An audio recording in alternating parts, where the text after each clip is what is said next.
ಏಯ್ ಸೂರ್ಯ, 20 ವರ್ಷದಿಂದ ನಾನು ನಿನ್ನನ್ನು ಮನಸ್ಸಲ್ಲಿ ಇಟ್ಕೊಂಡು ದೇವ್ರ ಥರ ಪೂಜಿಸ್ತಿದ್ದೀನಿ.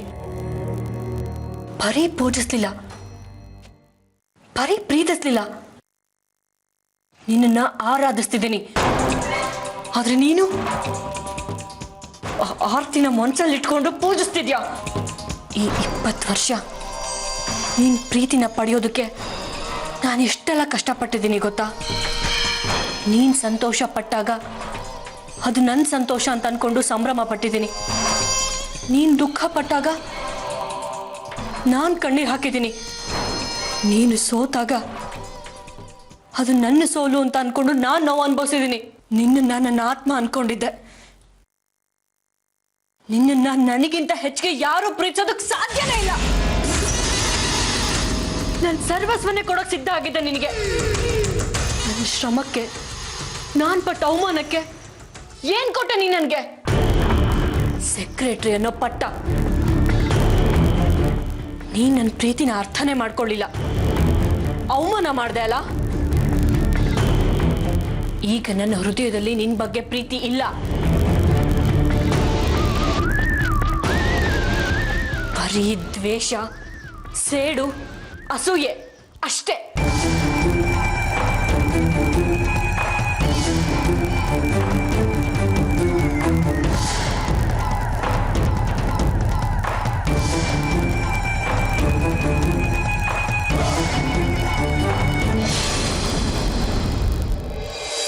ಮತ್ತೆ ಕನಸನ್ನು ಕಟ್ಕೊಂಡೆ ನಾವೆಲ್ಲರೂ ಒಂದಾಗಿ ಸಂತೋಷವಾಗಿರ್ಬೋದು ಅಂತ. ಆದ್ರೆ ಸಂತೋಷಗಳು ಇಷ್ಟು ಬೇಗ ಹೊಡೆದು ಹೋಗುತ್ತೆ ಅಂತ ನನಗೆ ಗೊತ್ತಿರಲಿಲ್ಲ. ಇಷ್ಟು ವರ್ಷ ಆದ್ರೂ ನಿಮ್ಮ ಅನುಮಾನದ ಗುಣ ಇದೆಯಲ್ಲ, ಅದು ಮಾತ್ರ ಇನ್ ಮುಂದೆ ಯಾವತ್ತೂ ಬದಲಾಗಕ್ಕೆ ಸಾಧ್ಯನೇ ಇಲ್ಲ.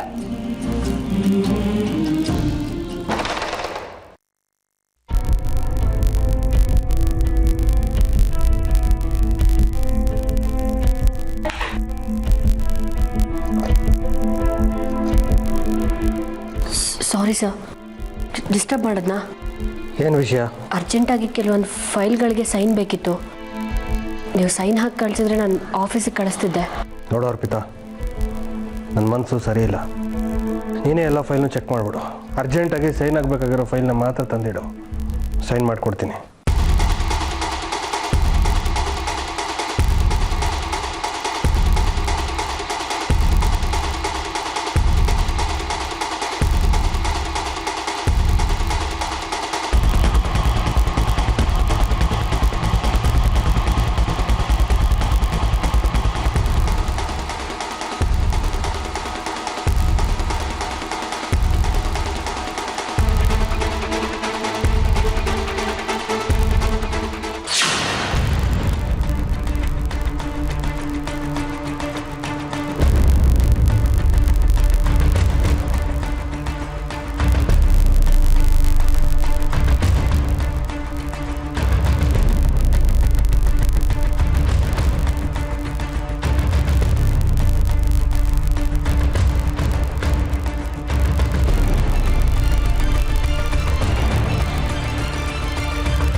ಅರ್ಪಿತಾ,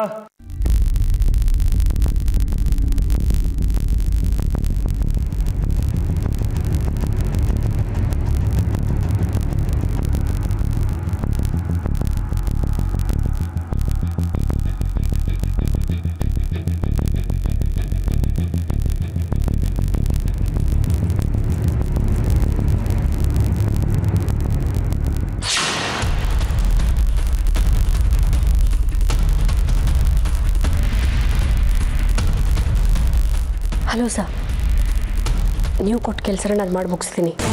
ನಿಮ್ಮೆಲ್ಲ ಫೈನ್ಗಳಿಗೂ ಸೂರ್ಯ ಅವರು ಸೈನ್ ಹಾಕಿದ್ದಾರೆ. ನಾಳೆ ಬಂದು ಆಫೀಸಲ್ಲಿ ಕಲೆಕ್ಟ್ ಮಾಡ್ಕೊಳ್ಳಿ. ಥ್ಯಾಂಕ್ಸ್ ಹೇಳೋ ಅವಶ್ಯಕತೆ ಏನಿಲ್ಲ. ನನ್ನ ಶಿಶು ವಿಹಾರದ ಕೆಲಸನ ನೀವು ಮುಗಿಸ್ಕೊಡಿ ಸಾಕು.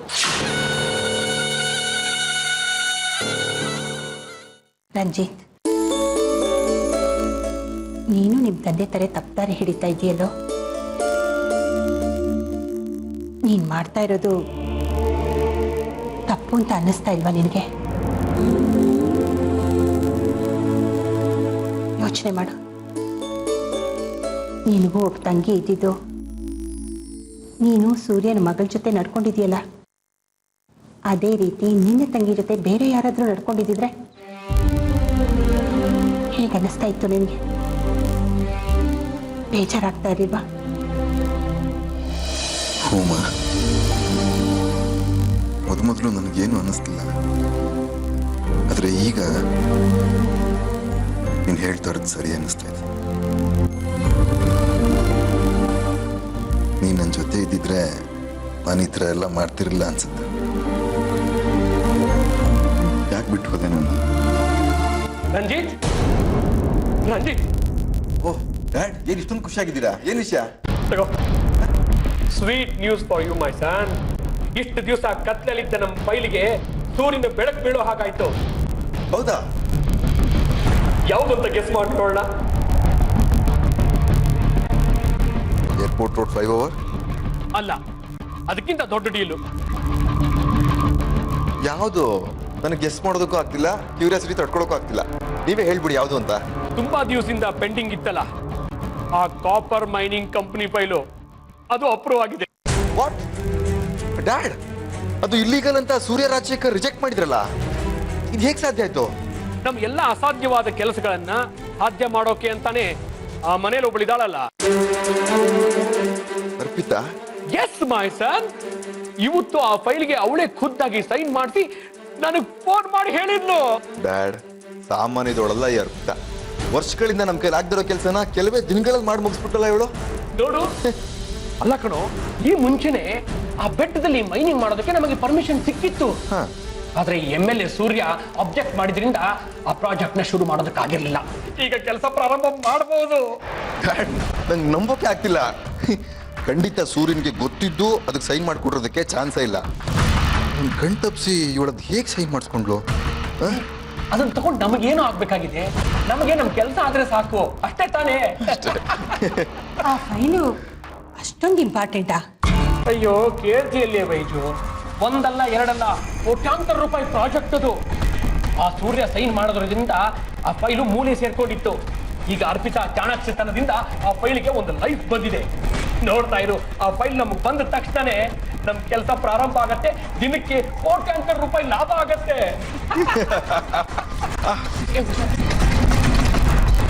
ಈಗ ನೀನು ಸಾಕ್ಷಿ ಜೊತೆಗೆ ಮದುವೆ ಆದ್ರೂ ಸರಿ, ಆಗದೆ ಇದ್ರೂ ಸರಿ, ಐ ಡೋಂಟ್ ಕೇರ್. ನೀನು ಅವಳನ್ನ ಇಲ್ಲಿಗೆ ಬಿಟ್ರು ಹ್ಯಾವ್ ನೋ ಪ್ರಾಬ್ಲಮ್ ಮೈ ಸನ್. ಸ್ವಲ್ಪನಾದ್ರೂ ಮನುಷ್ಯತ್ವ ಬೇಡವಾ ನಿಮ್ಗೆ? ನಿಮ್ಮ ಸ್ವಾರ್ಥಕ್ಕೆ ಆ ಸಾಕ್ಷಿನ ಬಳಸ್ಕೊಂಡು ಈಗ ಅವಳ ಸಹವಾಸನೆ ಬೇಡ ಅನ್ನೋ ತರ ಮಾತಾಡ್ತಾ ಇದ್ದೀರಲ್ಲ. ಒಂದ್ ಹೆಣ್ಣಿನ ಶಾಪ ನಮ್ಮ ಮಗನ ಕಾಡ್ದೆ ಬಿಡುತ್ತಾ? ಶಟಪ್ ವೈಜಯಂತಿ. ನನ್ನ ಮಗ 21ನೇ ಶತಮಾನದಲ್ಲಿದ್ದಾನೆ. ನೀನ್ ಹೇಳೋ ವರ ಶಾಪಗಳನ್ನೆಲ್ಲ ಅವನು ನಂಬಲ್ಲ. ಇದೇ ಕೊನೆ. ಇನ್ನು ಮುಂದೆ ನನಗೆ ಬೇಡವಾದ ವಿಷಯಗಳನ್ನ ಅವನ ತಲೆನಲ್ಲಿ ತುಂಬೋದಕ್ಕೆ ಹೋಗ್ಬೇಡ. You understand? ಬಟ್ ಡ್ಯಾಡ್, ನಾನು ಸಾಕ್ಷಿನ ಜೆನ್ಯೂನ್ ಆಗಿ ಲವ್ ಮಾಡ್ತಿದ್ದೀನಿ ಡ್ಯಾಡ್.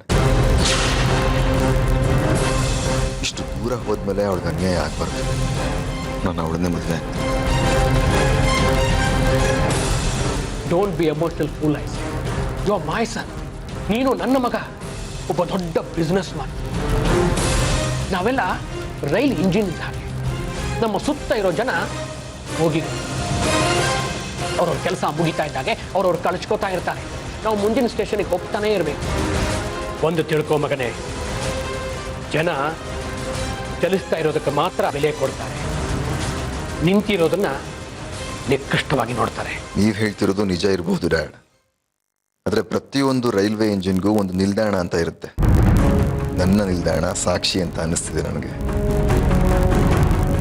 ಅವಳು ಮನಸ್ಸು ಮಾಡಿದ್ರೆ ಈಸಿಯಾಗಿ ನಾನು ಒಳಗೆ ಹಾಕ್ಸ್ಬಿಡ್ತೀನಿ.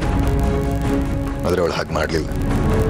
ಆಮೇಲೆ ಅವತ್ತು ಆದಿತ್ಯ ನನಗೆ ಚಾಕು ಹಾಕಬೇಕು ಅಂತ ಹೊರಟಾಗ ನನಗೆ ಫೋನ್ ಮಾಡಿ ಸ್ಕೂಲ್ ಹತ್ರ ಬರಬೇಡಿ ಅಂತ ವಿಷಯ ತಿಳಿಸಿದ್ಲು. ಅವಳು ಇದನ್ನೆಲ್ಲ ಮಾಡಿದ್ದು ನನ್ನ ಮೇಲೆ ಪ್ರೀತಿಯಿಂದ ತಾನೆ. ಇದನ್ನು ನಾನು ಅರ್ಥ ಮಾಡ್ಕೊಳ್ದೆ ಹೋದರೆ ಖಂಡಿತ ನನ್ನ ಮನುಷ್ಯ ಅಂತ ಅನ್ಸ್ಕೊಳ್ದೆ ಡ್ಯಾಡ್. ಅವಳಿಗೆ ನನ್ನ ಮೇಲೆ ಎಷ್ಟೇ ಕೋಪ ಇದ್ರು ನನ್ನನ್ನು ಮರ್ತು ಬಿಡುವಂಥ ಹುಡುಗಿ ಅಲ್ಲ ಡ್ಯಾಡ್ ಸಾಕ್ಷಿ. ಅವಳು ಖಂಡಿತ ನನ್ನ ಹತ್ರ ಬಂದೇ ಬರ್ತಾಳೆ. ನಾನು ಅವಳನ್ನ ಬಿಟ್ಟು ಬೇರೆ ಯಾರನ್ನೂ ಮದುವೆ ಮಾಡ್ಕೊಳ್ಳಲ್ಲ.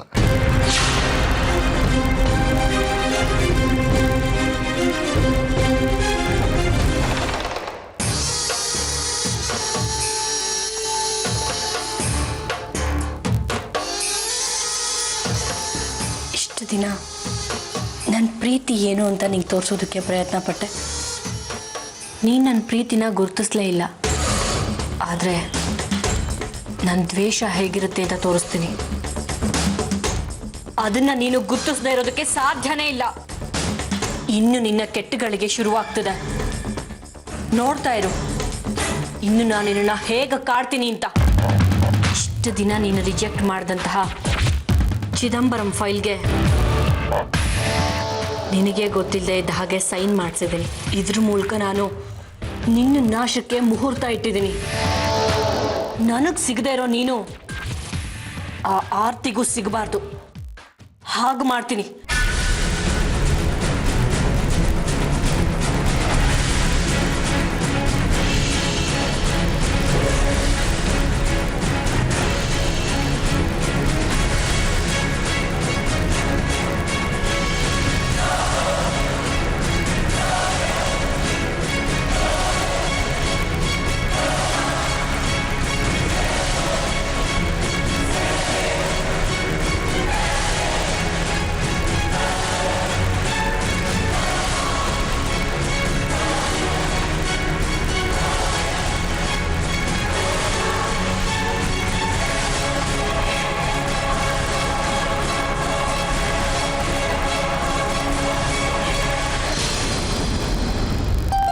ಅಮ್ಮ, ನಾನು ಹೋಗ್ಬಿಟ್ಟು ಬರ್ತೀನಿ. ಸರಿ ಬಾ, ಹುಷಾರು. ಅಮ್ಮ, ಒಂದು ನಿಮಿಷ. ಎಲ್ಲಿಗೆ ಹೋಗ್ತಿದ್ಯಾ? ಇದೇನೋ ಹೊಸ್ದಾಗಿ ಕೇಳ್ತಾ ಇದೆಯಾ? ಇಷ್ಟೊತ್ತಿಗೆ ಎಲ್ಲಿ ಹೋಗ್ತೀನಿ ಅಂತ ನಿನಗೆ ಗೊತ್ತಿಲ್ವಾ? ಅದು ಗೊತ್ತಮ್ಮ. ನೀನು ಇನ್ಮೇಲೆ ಆ ಸ್ಕೂಲಿಗೆ ಹೋಗ್ಬೇಡ. ನೀನು ಹೇಳಿದ ತಕ್ಷಣ ನಾನು ಕೇಳಬೇಕಾ? ನನಗೆ ಆದಂಥ ಅಭಿಪ್ರಾಯ ಸ್ವಾತಂತ್ರ್ಯ ಇದೆ ಕಣೋ. ಅಮ್ಮ, ಇದು ಡಿಬೇಟ್ ಮಾಡೋ ವಿಷಯ ಅಲ್ಲ. ನಮ್ಮ ಸ್ವಾಭಿಮಾನದ ಪ್ರಶ್ನೆ, ನಮ್ಮ ಮರ್ಯಾದೆ ಪ್ರಶ್ನೆ. ನಿಮ್ಮ ಸ್ಕೂಲ್ ನಡೆಸಿರೋದು ಅಯೋಗ್ಯ ರಂಜಿತ್. ಅವನಿಂದಾಗಿ ನಮಗೆಲ್ಲ ಎಷ್ಟೆಲ್ಲ ಅನ್ಯಾಯಗಳಾಗಿದೆ. ಅವನಿಂದಾಗಿ ನಮ್ಮ ಸಾಕ್ಷಿ ಎಷ್ಟೆಲ್ಲ ಕಷ್ಟಗಳ ಅನುಭವಿಸಿದಾಳೆ. ಇಷ್ಟೆಲ್ಲ ಆದ್ಮೇಲೆ ನೀನು ಆ ಸ್ಕೂಲಿಗೆ ಹೋದ್ರೆ ನಿಂಗೆ ಮರ್ಯಾದೆ ಇರುತ್ತಾ? ಅದಕ್ಕೆ ಹೋಗ್ಬೇಡ ಅಂದಿದ್ದು ತಪ್ಪ? ನೋಡೋ ಆದಿತ್ಯ, ಎಲ್ಲದಕ್ಕೂ ಅಧಿಕಾರ ಚಲಾಯಿಸೋಕೆ ಬರಬೇಡ. ಅದನ್ನ ಮೊದಲು ನಿಲ್ಲಿಸು. ಯಾಕೆ? ಮಗನಾಗಿ ನಂಗೆ ಅಷ್ಟು ಹಕ್ಕಿಲ್ವಾ? ಮೊದಲು ನೀನು ಮಗನಾಗಿ ಕರ್ತವ್ಯನ ನಿಭಾಯಿಸು, ಆಗ ಹಕ್ಕು ಬರುತ್ತೆ. ಅಂದ್ರೆ ಮಗನಾಗಿ ತಾಯಿ ಮಾತು ಯಾವತ್ತಾದ್ರೂ ಕೇಳಿದ್ಯಾ ನೀನು? ಆ ರೀತಿ ಯಾವತ್ತಾದ್ರೂ ನಡ್ಕೊಂಡಿದ್ಯಾ? ಯಾವಾಗ ನೋಡಿದ್ರು ನಿನ್ನ ಇಷ್ಟ ಬಂದಾಗೆ ನಡ್ಕೊಳ್ತಾ ಇರ್ತೀಯ. ಸ್ಕೂಲ್ನಲ್ಲೂ ಅಷ್ಟೇ, ಕಾಲೇಜಲ್ಲೂ ಅಷ್ಟೇ. ಕೆಟ್ಟ ಹುಡುಗರು ಸವಾಸ ಮಾಡ್ಬೇಡಂತ ನಿನ್ನ ಎಷ್ಟು ಕೇಳ್ಕೊಂಡೆ ನಾನು. ನನ್ನ ಮಾತು ಕೇಳ್ತೀಯ? ಅವ್ರ ಜೊತೆ ಹೊರಗಡೆ ಹೋಗಿ ಹೊಡೆದಾಡ್ಕೊಂಬಂದು ರೌಡಿ ಅನ್ನೋ ಪಟ್ಟ ತಗೊಂಡೆ. ರಂಜಿತ್ ವಿಷಯದಲ್ಲೂ ಅಷ್ಟೇ, ಕೋಪ ಮಾಡ್ಕೊಂಡು ಅವ್ನ ಮನೆಗೆ ಹೊರಟಾಗ ಹೋಗ್ಬೇಡ ಅಂತ ನಿನ್ನ ಎಷ್ಟು ಬೇಡ್ಕೊಂಡೆ. ನನ್ನ ಮಾತು ಕೇಳ್ತೀಯ? ನನ್ನ ಮಾತಿಗೆ ಬೆಲೆ ಕೊಡ್ದೆ ಅವನಿಗೆ ಹೋಗಿ ಚಾಕು ಹೋಗಿ ಬಂದ್ಯಲ್ಲ. ಆಗ ತಾಯಿಯಾಗಿ ನಿನ್ನನ್ನು ತಡೆಯೋ ಶಕ್ತಿ ನನಗಿರ್ಲಿಲ್ವಾನೋ? ಅಮ್ಮ, ಆ ವಿಷಯನೇ ಬೇರೆ, ಈ ವಿಷಯನೇ ಬೇರೆ. ಆ ರಂಜಿತಿಂದಾಗಿ ಎಷ್ಟೆಲ್ಲ ಕಷ್ಟಗಳಾಗಿದೆ, ಅದನ್ನೆಲ್ಲ ಮರ್ತಿದ್ಯಮ್ಮ ನೀನು. ಆ ರಂಜಿತ್ ನಮ್ಮ ಸಾಕ್ಷಿನ ಬಲಾತ್ಕಾರ ಮಾಡಿ ಸೂಸೈಡ್ ಅಟೆಂಪ್ಟ್ ಮಾಡ್ಕೊಳ್ಳೋ ತರ ಮಾಡ್ದ. ನಿನ್ನೆ ನೀವು ಸೂರ್ಯ ಅವರು ಸಾಕ್ಷಿ ವಿಷಯಕ್ಕೆ ಜಗಳ ಆಡಿ ದೂರ ಹಾಕೋ ಆ ರಂಜಿತೇ ಕಾರಣ. ಇಷ್ಟು ವಿಷಯಗಳೆಲ್ಲ ಗೊತ್ತಿದ್ರು ಏನು ಗೊತ್ತಿಲ್ಲದಿರೋ ತರ ನನಗೆ ಬುದ್ಧಿ ಹೇಳ್ತಿದ್ಯಲ್ಲಮ್ಮ. ಹತ್ರ ಆಗಿದ್ದು ನಾನು ಸೂರ್ಯ ಅವರು ದೂರ ಆಗೋದಕ್ಕೆ ರಂಜಿತ್ ಎಷ್ಟು ಕಾರಣನೋ ನೀನು ಅಷ್ಟೇ ಕಾರಣ ಆದಿತ್ಯ. ಏನಮ್ಮ ಹೇಳ್ತಿದ್ಯಾ ನೀನು? ನೀನು ಸೂರ್ಯರು ದೂರ ಆಗಕ್ಕೆ ನಾನ್ ಕಾರಣನ? ನಾನೇನಮ್ಮ ಮಾಡಿದೆ? ನೀನು ಎಷ್ಟು ಬೇಡ್ಕೊಂಡೆ, ರಂಜಿತ್ ಹತ್ರ ಜಗಳ ಮಾಡಕ್ ಹೋಗ್ಬೇಡ ಅಂತ ಕೇಳಿದೆ ನನ್ನ ಮಾತನ್ನ. ದೊಡ್ಡ ರೌಡಿ ತರ ಅವನಿಗೆ ಹೋಗಿ ಚಾಕೋಗ್ ಬಂದೆ. ಕೊನೆಗೆ ನಿನ್ ತಮ್ಮನೇ ನಿನ್ನ ಅರೆಸ್ಟ್ ಮಾಡೋ ಪರಿಸ್ಥಿತಿಗೆ ತಂದ್ಕೊಂಡೆ. ಪಾಪ ಕಣೋ ಸಾಕ್ಷಿ, ತನ್ನ ಅಣ್ಣ ಜೈಲಿಗೆ ಹೋಗ್ಬಾರ್ದು ಅಂತ ತನ್ನಿಗೆ ಅನ್ಯಾಯ ಮಾಡಿದ ಹುಡುಗನ ಹತ್ರ ಹೋಗಿ ನಿನ್ನ ಬಿಡಿಸಿ ಅಂತ ಕೇಳ್ಕೊಳ್ಳೋ ಹಾಗೆ ಮಾಡಿದೆ ನೀನು. ಆದ್ರೆ ನನ್ನ ಹಣೆ ಬರಕ್ಕೆ ಸಾಕ್ಷಿನ ನಾನೇ ರಂಜಿತ್ ಹತ್ರ ರಾಯಭಾರ ಮಾಡಕ್ ಕಳಿಸಿ ಅಂತ ಎಲ್ಲರೂ ನನ್ನ ಮೇಲೆ ತಪ್ಪು ತಿಳ್ಕೊಂಡ್ರು. ಸೂರ್ಯ ಅವ್ರು ನನ್ನ ಹತ್ರ ಜಗಳ ಮಾಡ್ಕೊಂಡು ಹೋದ್ರು. ಇಷ್ಟಕ್ಕೆಲ್ಲ ಮೂಲ ಕಾರಣ ಯಾರು ಅಂತ ಅನ್ಕೊಂಡೆ. ನೀನೇ ಕಣೋ. ನೀನ್ ಅವತ್ ನನ್ನ ಮಾತು ಕೇಳಿ ರಂಜಿತ್ಗೆ ಚಾಕು ಹಾಕಕ್ ಹೋಗದೆ ಸಮಾಧಾನವಾಗಿದ್ದಿದ್ರೆ ನಿನ್ ಮೇಲೆ ಕೊಲೆ ಪ್ರಯತ್ನ ಆರೋಪನೂ ಬರ್ತಾ ಇರ್ಲಿಲ್ಲ ಆದಿತ್ಯ. ಪಾಪ ಸಾಕ್ಷಿ ರಂಜಿತ್ ಹತ್ರ ಬೇಡ್ಕೊಳ್ಳೋ ಪರಿಸ್ಥಿತಿನೂ ಬರ್ತಾ ಇರ್ಲಿಲ್ಲ. ಸೂರ್ಯರು ನನ್ ಮೇಲೆ ಸಂಶಯ ಪಟ್ಟು ಜಗಳ ಮಾಡ್ಕೊಂಡು ದೂರ ದೂರ ಆಗೋ ಪರಿಸ್ಥಿತಿ ಬರ್ತಾ ಇರ್ಲಿಲ್ಲ ಅಲ್ವಾ? ಇದಕ್ಕೆ ನಾನು ಹೇಳಿದ್ದು, ಎಷ್ಟು ವರ್ಷ ಆದ್ಮೇಲೆ ಒಂದಾಗಿದ್ದು ನಾನು ಸೂರ್ಯವರು ಬೇರೆ ಬೇರೆ ಆಗೋದಕ್ಕೆ ರಂಜಿತ್ಗಿಂತ ನೀನೇ ಕಾರಣ ಅಂತ. ಏನಮ್ಮ ನೀನು? ನಾನೇನೋ ಒಂದು ನ್ಯಾಯವಾದ ವಿಷಯ ಅಂತ ಹೇಳಿದ್ರೆ ತಪ್ಪೆಲ್ಲ ನಂದೆ ಅಂತ ನನ್ನ ತಲೆಗೆ ಕಟ್ತಿದ್ಯಲ್ಲ. ನಿನ್ನೆ ಬ್ಲೇಮ್ ಮಾಡಬೇಕು ಅಂತ ನಾನು ಹೇಳ್ತಾ ಇಲ್ಲ ಆದಿತ್ಯ. ನನ್ನ ಮನಸ್ಸಿನ ನೋವನ್ನ ನಿನ್ನ ಹತ್ರ ಹೇಳ್ಕೊಂಡೆ ಅಷ್ಟೆ. ಸೂರ್ಯವರು, ಆರ್ಯ, ಸಾಕ್ಷಿ, ನಾನು, ನೀನು, ಅಮ್ಮ ಎಲ್ಲರೂ ಸಂತೋಷವಾಗಿ ನಗ್ನಗ್ತಾ ಇರಬೇಕು ಅಂತ ಆ ದೇವ್ರ ಹತ್ರ ಇಷ್ಟು ವರ್ಷ ನಾನು ಬೇಡ್ಕೊಳ್ತಾ ಇದ್ದೆ. ಸೂರ್ಯವ್ರು ನನಗೆ ಸಿಕ್ಕಿ ನನ್ನ ಹತ್ರ ಮಾತಾಡಿದಾಗ, ನೀನು ಆರ್ಯ ಕಾಂಪ್ರಮೈಸ್ ಆದಾಗ, ನೀನು ಸೂರ್ಯ ಅವ್ರ ಹತ್ರ ಮಾತಾಡಿದಾಗ ನನಗೆಷ್ಟು ಸಂತೋಷ ಆಯಿತು ಗೊತ್ತಾ? ಆ ದೇವ್ರು ನನ್ನ ಆಸೆನೆಲ್ಲ ನೆರವೇರಿಸ್ಬಿಟ್ಟ ಅಂತ ಎಷ್ಟು ಸಂತೋಷ ಪಟ್ಟಿದ್ದೆ. ನಾವೆಲ್ಲರೂ ಸಾಕ್ಷಿ ಮದುವೆನ ಒಟ್ಟಿಗೆ ಮಾಡ್ಬೋದು ಅಂತ ಅನ್ಕೊಂಡಿದ್ದೆ ಕಣೋ. ಎಷ್ಟೋ ಕನಸುಗಳನ್ನ ಕಟ್ಕೊಂಡಿದ್ದೆ.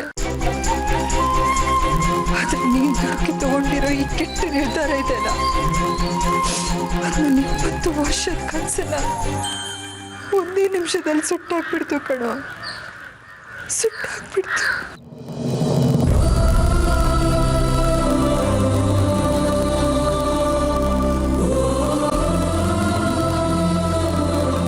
ಸೂರ್ಯ ಅವರಿಂದ ದೂರ ಆದ್ಮೇಲೆ ನಿನ್ನನ್ನು ಬೆಳೆಸೋದಕ್ಕೆ ನಿಮ್ಮಮ್ಮ ತುಂಬಾ ಕಷ್ಟಪಟ್ಟಿದ್ದಾಳೆ ಕಣೋ. ತುಂಬಾನೇ ನೋವು ಅನುಭವಿಸಿದ್ದಾಳೆ. ಆದ್ರೆ ಒಂದಿನ ಕೂಡ ನಮ್ಮ ಮುಂದೆ ಕಣ್ಣೀರು ಹಾಕಿಲ್ಲ ಅವಳು. ಯಾಕೆ ಗೊತ್ತಾ? ದೊಡ್ಡವನಾದ್ಮೇಲೆ ನೀನು ನಿನ್ ಜವಾಬ್ದಾರಿನ ಅರ್ಥ ಮಾಡ್ಕೊಂಡು ನೆಮ್ಮದಿ ಕೊಡ್ತೀಯ ಅಂತ. ಆದ್ರೆ ನೀನು ಅವಳು ನೆಮ್ಮದಿನೇ ಕಿತ್ಕೊಂಡ್ಬಿಟ್ಟಿಯಲ್ಲೋ.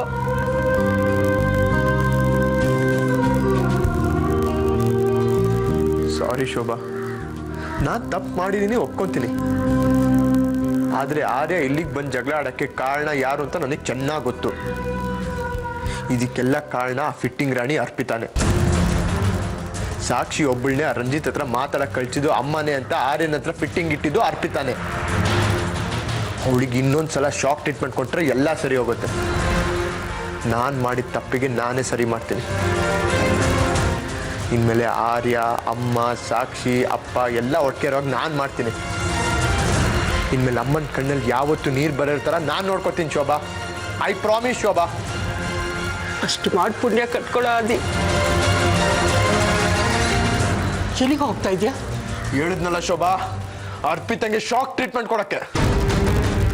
ಹುಷಾರು ಕಣೋ, ಆಮೇಲೆ ಅವಳಿಗೂ ಚಾಕು ಗೀಕು ಹಾಕ್ಬಿಟ್ಟಿಯ ನೀನು.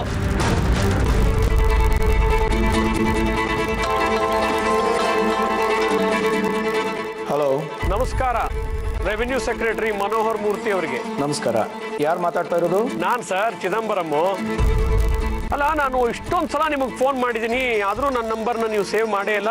ನೋಡಿ ಮಿಸ್ಟರ್ ಚಿದಂಬರಂ, ನಾನೊಬ್ಬ ಗೌರ್ಮೆಂಟ್ ಸರ್ವೆಂಟ್, ಒಂದು ಇಲಾಖೆಯ ಮುಖ್ಯಸ್ಥ. ಕೆಲಸದ ವಿಷಯವಾಗಿ 100 ಜನ ನನಗೆ ದಿನನಿತ್ಯ ಫೋನ್ ಮಾಡ್ತಾ ಇರ್ತಾರೆ. ಎಲ್ಲರೂ ನಂಬರ್ನೂ ನಾನು ಸೇವ್ ಮಾಡಿ ಇಟ್ಕೊಳಕ್ಕಾಗೋಲ್ಲ. 100 ನಂಬರ್ಗಳನ್ನ ಸೇವ್ ಮಾಡುವಂಥ ಅಗತ್ಯ ನಿಮಗಿಲ್ಲ ಬಿಡಿ ಸರ್. ಆದರೆ ನನ್ನಂಥ VIP ನಂಬರ್ನ ಸೇವ್ ಮಾಡ್ಕೊಳ್ಳೇಬೇಕಲ್ವಾ? ನೋಡಿ ಚಿದಂಬರಂ, ನನ್ನ ಆಫೀಸ್ ಬರೋ ಪ್ರತಿಯೊಬ್ಬರು VIP ನನಗೆ. Time is precious. ಸೊ ನೀವು ಫೋನ್ ಮಾಡಿದ ವಿಷಯ ಏನು ಅಂತ ಹೇಳಿದ್ರೆ ಅನುಕೂಲ ಆಗುತ್ತೆ. ನನ್ನ Ranjith mining private limited company file ನಿಮ್ಮ ಟೇಬಲ್ ಮೇಲಿದೆ. ಅದಕ್ಕೆ ನೀವು ಇನ್ನೂ ಸೈನ್ ಮಾಡೋ ಕೃಪೆ ತೋರಿಸೇ ಇಲ್ವಲ್ಲ? ಹಾ, ನೆನಪಿದೆ ಸರ್. ಆ ಫೈಲ್ಗೆ MLA ಸೂರ್ಯ ಅವರು ಅಬ್ಜೆಕ್ಷನ್ ಹಾಕಿದ್ರು. ಹೌದು ಸರ್, ಆದರೆ ಅದೇ MLA ಸೂರ್ಯ ಅವರು ನೋ ಅಬ್ಜೆಕ್ಷನ್ ಪೇಪರ್ಗೆ ಸೈನ್ ಹಾಕಿ ಆ ಫೈಲ್ನ ನಿಮ್ಮ ಹತ್ರ ಕೊಟ್ಟು ಕಳಿಸಿದಾರಲ್ಲ. ಹೌದಾ?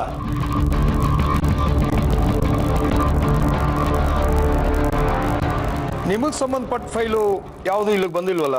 ಬಂದಿರೋದು ಕನ್ಫರ್ಮ್ ಸರ್. ಸ್ವಲ್ಪ ಸರಿಯಾಗಿ ಚೆಕ್ ಮಾಡಿ ಹೇಳಿ. ನನ್ನ ಪ್ರಾಜೆಕ್ಟ್ಗೆ ಅಬ್ಜೆಕ್ಷನ್ ಹಾಕಿದ್ದ ಸೂರ್ಯ ರಾಜಶೇಖರ್ ಅವರೇ ನನ್ನ ಫೈಲ್ ಲೀಗಲ್ ಆಗಿದೆ ಅಂತ ಸೈನ್ ಹಾಕಿ ಕಳಿಸಿದ್ದಾರೆ. ಸ್ವಲ್ಪ ಸರಿಯಾಗಿ ನೋಡಿ. But how is it possible? ಅದ್ರ ಬಗ್ಗೆ ನಿಮಗೆ ಕುತೂಹಲ ಬೇಡ ಅನ್ಸತ್ತೆ ಕಣ್ರಿ. ಅಲ್ರಿ, ನಾನು 100ರಲ್ಲಿ ಒಬ್ಬ ಅಂದಮೇಲೆ ನನ್ನ ಫೈಲ್ನು ಯಾಕೆ ಏನು ಅಂತ ಯೋಚನೆ ಮಾಡಿದ್ರೆ ಸುಮ್ಮನೆ ಮೂವ್ ಮಾಡಿ ಅಷ್ಟೇ. ನನ್ನ ಡ್ಯೂಟಿ ಲಿಮಿಟ್ನ ನೆನಪಿಸೋ ಅಗತ್ಯ ಇಲ್ಲ ಮಿಸ್ಟರ್ ಚಿದಂಬರಂ. ನಾನೀಗ ಆಫೀಸ್ನಲ್ಲೇ ಇದ್ದೀನಿ. ನಿಮ್ಮ ಕಂಪನಿಗೆ ಸಂಬಂಧಪಟ್ಟ ಯಾವ ಫೈಲು ನನ್ನ ಮುಂದೆ ಇಲ್ಲ. ಇಲ್ಲ ಅಂದ್ರೆ ಏನರ್ಥ? ಸ್ವಲ್ಪ ಸರಿಯಾಗಿ ನೋಡಿ ಹೇಳಿ. ನಾನು ಸರಿಯಾಗಿ ನೋಡೇ ಹೇಳ್ತಾ ಇದ್ದೀನಿ. But how is it possible? I don't know mister Chidambaram. ನಾನು ಮುಂಚೆನೂ ಹೇಳಿದ್ದೆ, ಈಗಲೂ ಹೇಳ್ತಾ ಇದ್ದೀನಿ. ನೀವೇ ಒಂದು ಸಾರಿ ಸೂರ್ಯ ರಾಜಶೇಖರ್ ಅವ್ರನ್ನ ಮೀಟ್ ಮಾಡಿ ನಿಮ್ಮ ಫೈಲ್ಗೆ ಸಿಗ್ನೇಚರ್ ಮಾಡಿಸ್ಕೊಂಬನ್ನಿ. ಮಿಕ್ಕಿ ಪ್ರೊಸೀಜರ್ಸ್ನೆಲ್ಲ ನಾನು ಮಾಡ್ಕೊಡ್ತೀನಿ. Okay okay, thank you. Bloody hell, ನನ್ನ ಫೈಲ್ಗೆ ಸೂರ್ಯ ಸೈನ್ ಹಾಕಿದ್ದಾನೆ ಅಂತ ಸರಿಯಾಗಿ ನೋಡ್ದೇನೆ ಅರ್ಪಿತಾ ನನ್ನ ಮುಂದೆ ಹೇಳಿದ್ಲಾ?